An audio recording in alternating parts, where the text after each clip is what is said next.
Hello বন্ধুরা, সবাই কেমন আছো? আশা করছি সবাই ভালো আছো। আমার বাড়িতে কালী পুজো ছিল, আমার বাপের বাড়িতে আমি গিয়েছিলাম। দেখো সবাই ঠাকুরের কাজ করছে।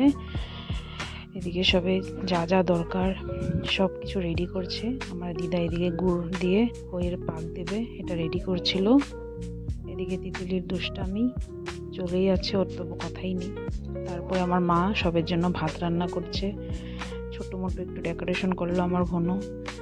তারপরে আমার মাসি দেখো নেক্সট দিনের জন্য লাবড়া হবে, এসব হবে। আমার মাসিরা, ঠাম্মা, দিদা সবে মিলে কাটাকাটি করছে, সব কিছু আয়োজন করছে। এদিকে আমার এক দিদিও।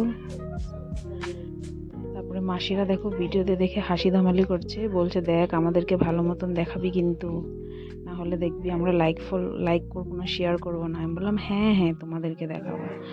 তো ওই হাসি ধামালি করছে। তো সবাইকে টাটা, থ্যাংক ইউ আমার ভিডিওটা দেখার জন্য।